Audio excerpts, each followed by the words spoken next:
My dear Clarence of Standard 8, put your heart, mind, and soul into even your smallest acts. This is the secret of success. With this thought, I welcome you to another class of science. Greetings of the day and a hearty welcome. It's time we learn about the heart as we continue with the chapter Human Body and Organ System.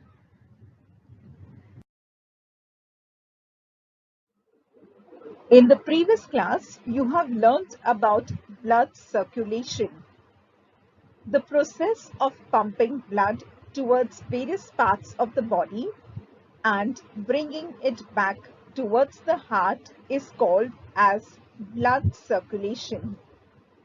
Today, we are going to understand blood circulatory system.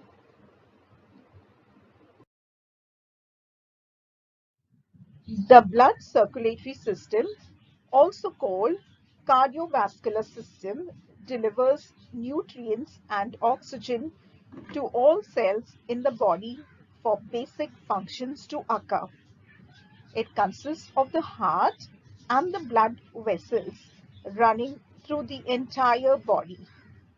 The arteries carry blood away from the heart and the veins carry it back to the heart.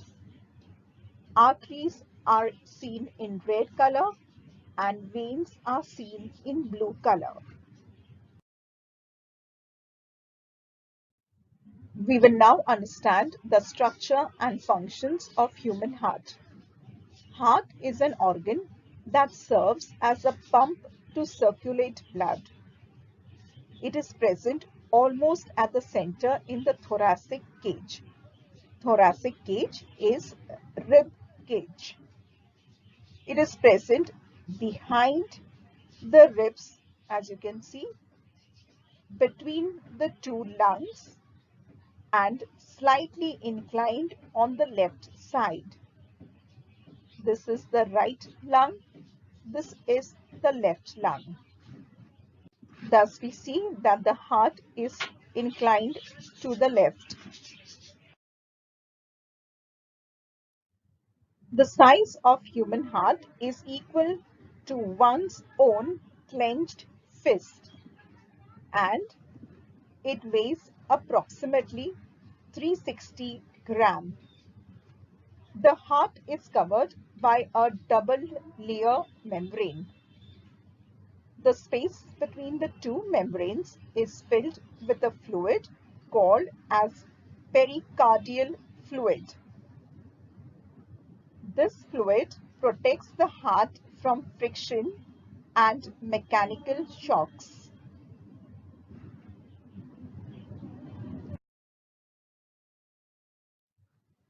Muscle is fibrous tissue that contracts to produce movement.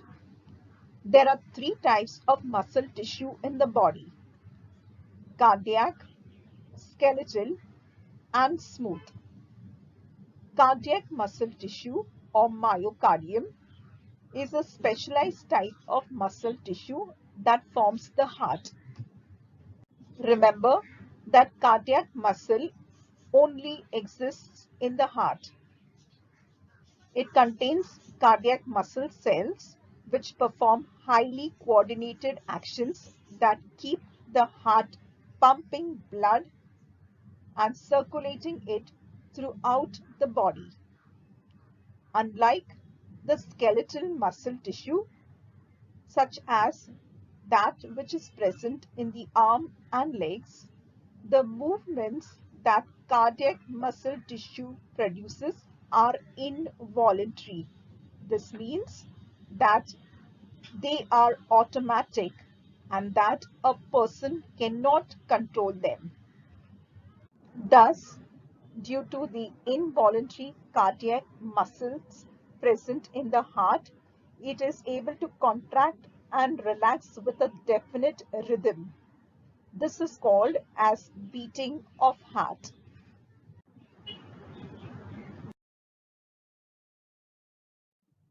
Internally, heart is divided into left and right compartment by a vertical partition.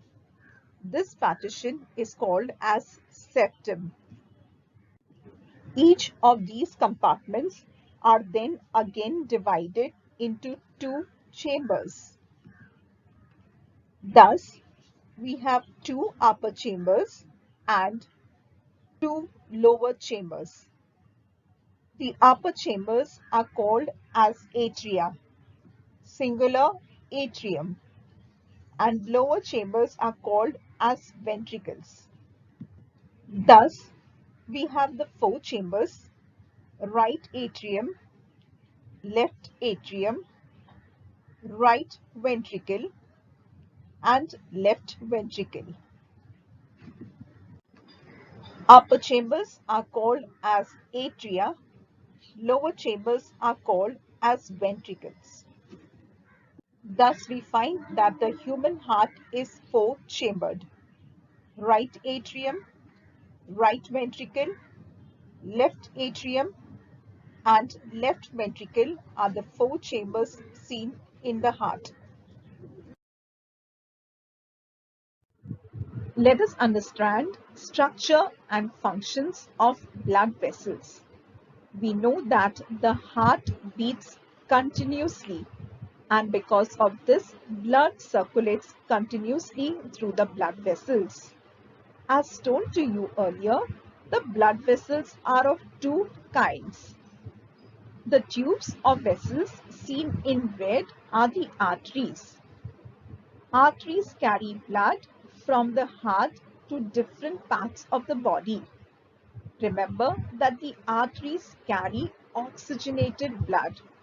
All arteries carry oxygenated blood, exception of artery which carries deoxygenated blood is pulmonary artery. Pulmonary artery is the artery that carries blood towards lungs. Now coming to veins. The ones seen in blue color are the tubes or vessels that carry blood from different parts of the body towards the heart. The veins carry deoxygenated blood.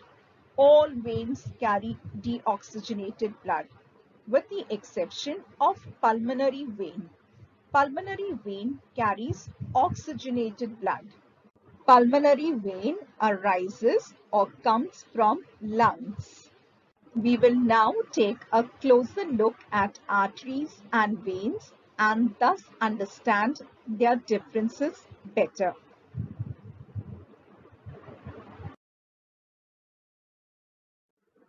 Shown here is a cross section of an artery and vein. From this, let us understand some more differences.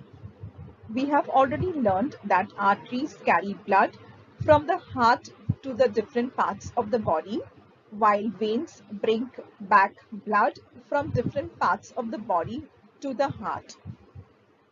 Arteries are usually deep-seated, while veins are superficially situated.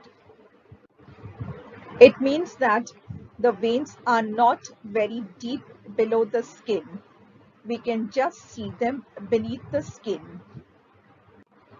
The walls of arteries are thick and muscular, while the walls of veins are thin and non-muscular. You see that in an artery there is no valve, while there is presence of valve in veins. Veins have valves to prevent backflow of blood. We know that veins carry blood from different parts of the body to the heart. So when we say prevents backflow, it means that blood should flow only in one direction, that means towards the heart. Thus, because of the valves, the blood flows towards the heart and will not flow in the opposite direction. So valves ensure there is one-way flow of blood which means it moves only towards the heart. In the arteries, the blood flows with jerks, while in veins, blood flows smoothly. The flow of blood is fast in the arteries as the blood in arteries is under great pressure. The flow of blood in veins is not so fast because the blood in veins is under low pressure.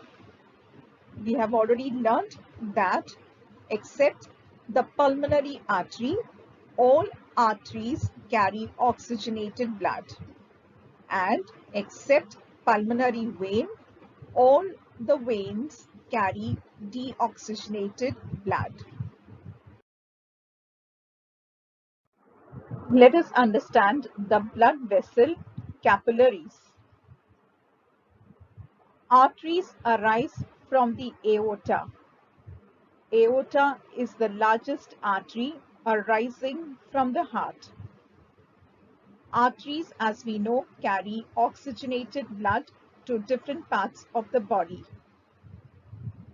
Artery branches several times, becoming smaller and smaller, finally into structures called as arterioles. The arteriole branch further and their diameter decreases, and it finally forms hair-like vessel called capillaries. Capillaries are extremely thin and are made up of single layer of cells. Due to this, exchange of materials between capillaries and cells becomes easy. During the exchange, oxygen, nutrients, hormones, etc. are sent towards the cells, and waste materials from the cells move into the capillaries. Capillaries unite to form venule. Venule unites to form vessels of larger diameter called veins. And we know that veins carry blood back towards the heart. Thus, capillaries connect arteries and veins. Capillary network is present in each organ of the body.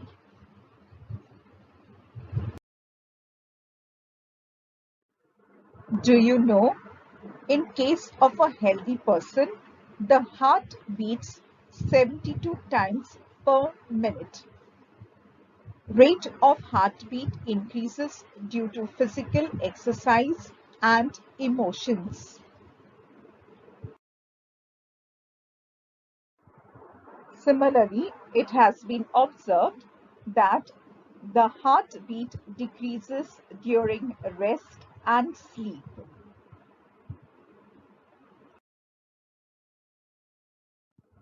It is also observed that the number of heartbeats are more in case of infants.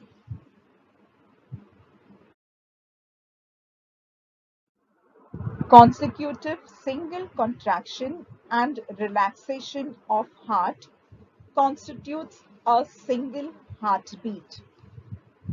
Two types of sounds are heard during heartbeat. One is described as lub and the other as dub.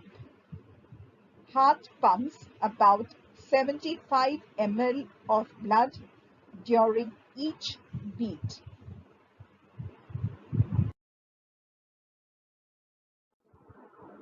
That was all for today. In today's class, we have covered structure and functions of heart and different types of blood vessels. It's time now, girls, to say goodbye and take your leave. Enjoy this cartoon. Make sure that you read and understand all that was explained today. Thank you, dear girls, for joining me. Have a wonderful day. God bless you.